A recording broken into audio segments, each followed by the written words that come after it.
Salam sejahtera Malaysia, tuan-tuan dan puan-puan yang dihormati sekalian. Denyut nadi suara rakyat bergema di channel ini. Ini titah Seri Paduka Baginda yang di Pertuan Agong yang terbaru.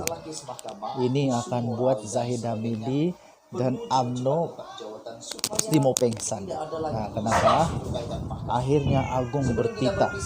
Agong bertitah bersedia hadapi risiko banjir. Maksudnya Agong sudah setuju bahawa Malaysia mungkin akan menghadapi banjir. Jadi kerana itu tuan-tuan dan puan-puan, kalau sudah Agong cakap ada risiko banjir, maksudnya memang tak ada harapan lah pilihan raya. Tak ada harapan lah. Bagi saya tiada harapan. Jadi titah Agong. Agong telah bertitah, dengan ini disahkan Agong telah bertitah untuk bersedia hadapi risiko banjir. Seri Paduka Baginda yang di Pertuan Agong Al-Sultan Abdullah Riyatuddin Al-Mustafa Billah Shah dengan ini telah menitahkan semua agensi yang berkaitan untuk membuat persediaan menyeluruh yang rapi demi kemaslahatan ummah bagi menghadapi risiko banjir susulan monsur timur laut. Ini barulah yang di Pertuan Agong. Ampun tuanku, beribu-ribuan pun sembah patik harap diampun. Ini barulah seorang yang berjiwa rakyat. Jangan sibuk pilihan raya, sibuk dengan rakyat. Ini betul-betul yang di Pertuan Agong. Inilah yang disebut Raja di Julang. Okey, titah Al-Sultan Abdullah. Persediaan ini bukan hanya dalam aspek mengurangkan kesan banjir, tetapi merangka satu kaedah bagi memastikan bantuan kepada mangsa dapat diberikan secara terancang, segera dan efektif. Seri Paduka bertitah ini selaras dengan ajaran daripada agama Islam yang dibawa oleh Rasulullah SAW yang menuntut umatnya untuk sentiasa melakukan persediaan dalam menghadapi sebarang kemungkinan. Baginda bertitah setiap tahun pada bulan November, negara akan berisiko dengan banjir. Malah baru-baru ini, Jabatan Meteorologi Malaysia atau Met Malaysia telah meramalkan Malaysia akan berhadapan dengan hujan lebat serta risiko banjir. Kita tahu tuan-tuan dan puan-puan, Seri Paduka Baginda yang di Pertuan Agong telah bertemu dengan Met Malaysia sendiri. Baginda telah bertemu dengan Met Malaysia sendiri untuk mendengar apakah risiko yang bakal dihadapi oleh Malaysia. Dan sekarang, Seri Paduka Baginda yang di Pertuan Agong sudah keluarkan titah bahawa perlu bersedia untuk banjir.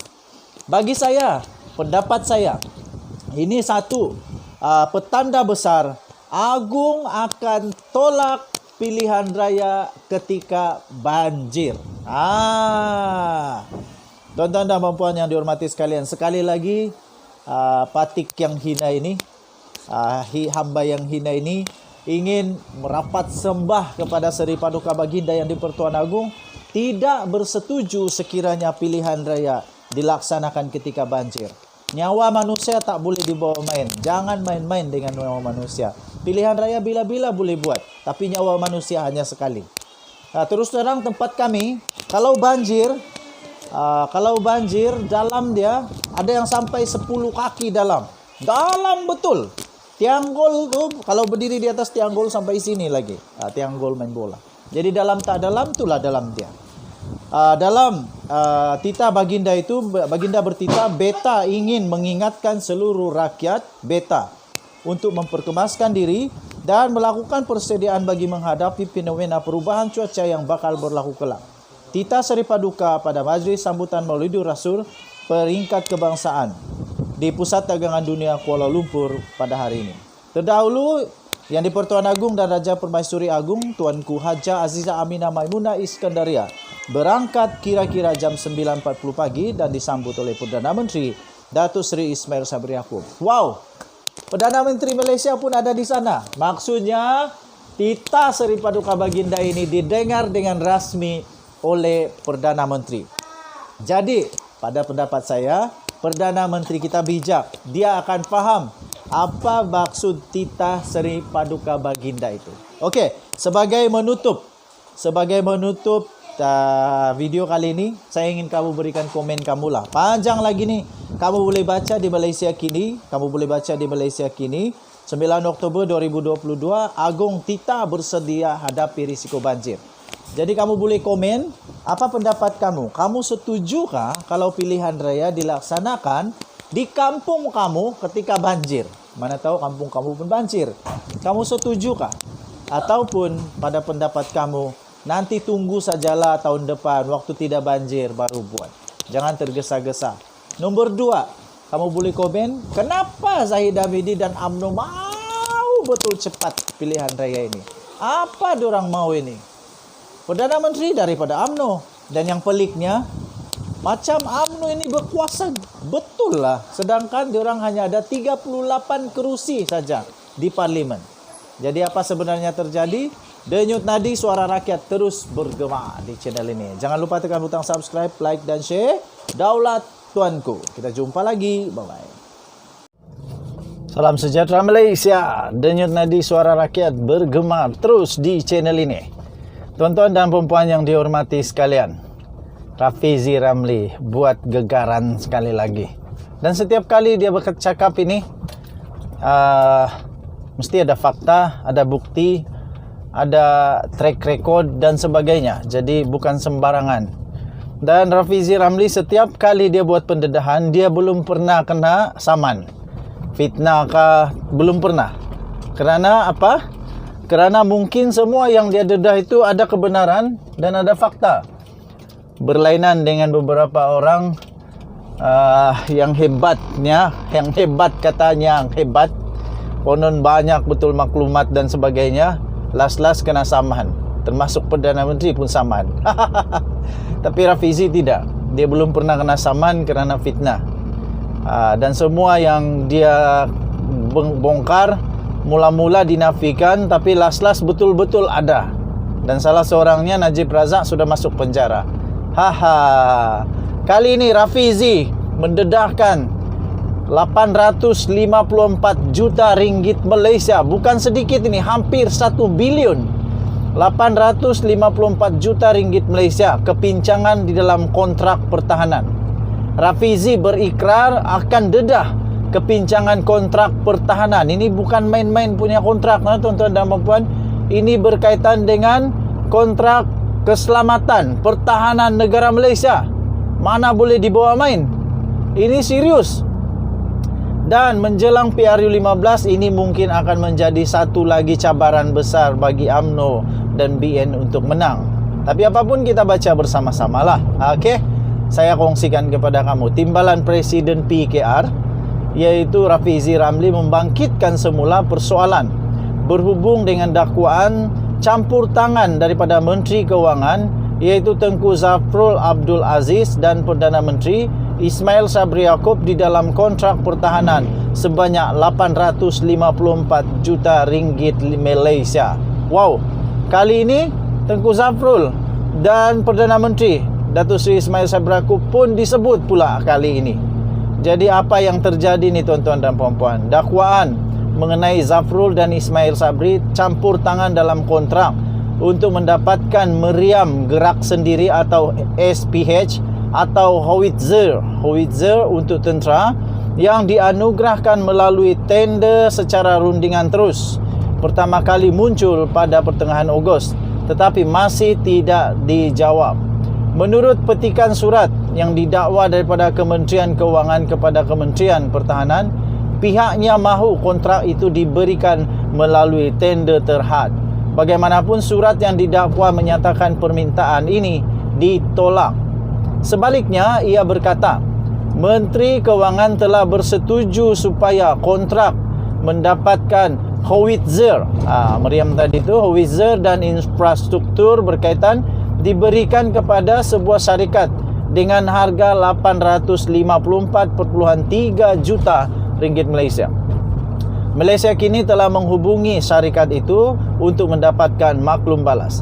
Rafizi di dalam kenyataannya pada hari ini telah mendedahkan salinan surat Kementerian Kewangan yang mengandungi butiran lanjut, termasuk wujudnya usaha untuk berunding dengan harga yang lebih rendah dan Kementerian Pertahanan perlu menjalankan usaha yang wajar.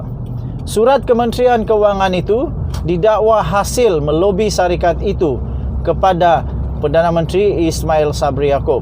Syarikat itu didakwa telah menghantar surat kepada Perdana Menteri pada 21 April meminta Ismail Sabri Yaakob untuk mempercepatkan keputusan mengenai bidaan perolehan mereka, dan ia dilakukan melalui tender terus.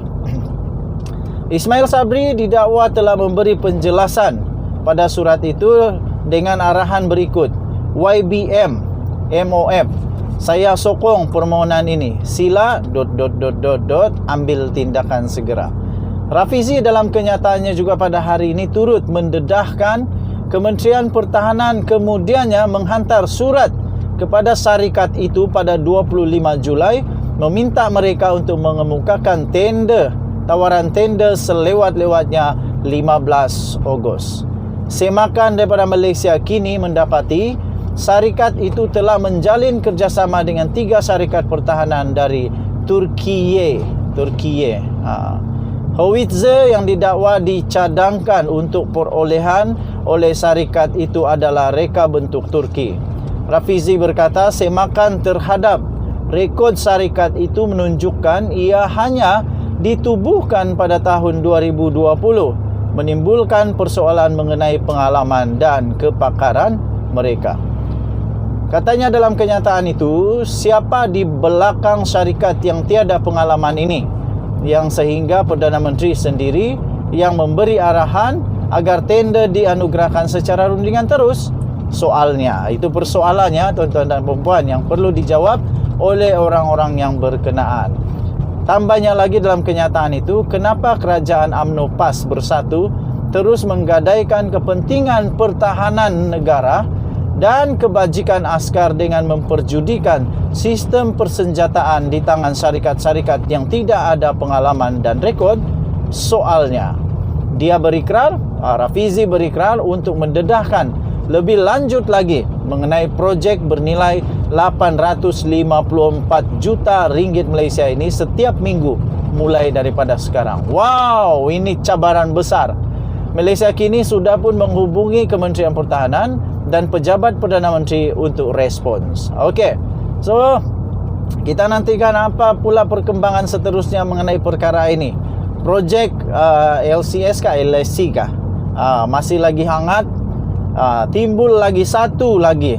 Ini pun hangat juga. Bukan sikit ni, 854 juta ringgit Malaysia, hampir 1 bilion tuan-tuan dan puan-puan. Jadi yang sebenarnya Rafizi persoalkan di sini ialah kenapa kontrak rundingan terus itu diadakan, diberikan kepada satu syarikat yang tidak ada pengalaman. Bukan tidak ada pengalaman, tapi kurang pengalaman. Pada hemat saya, kurang pengalaman sebab baru ditubuhkan tahun 2020. Tahun 2020 baru ditubuhkan. Jadi sekarang belum sampai pun 2 tahun.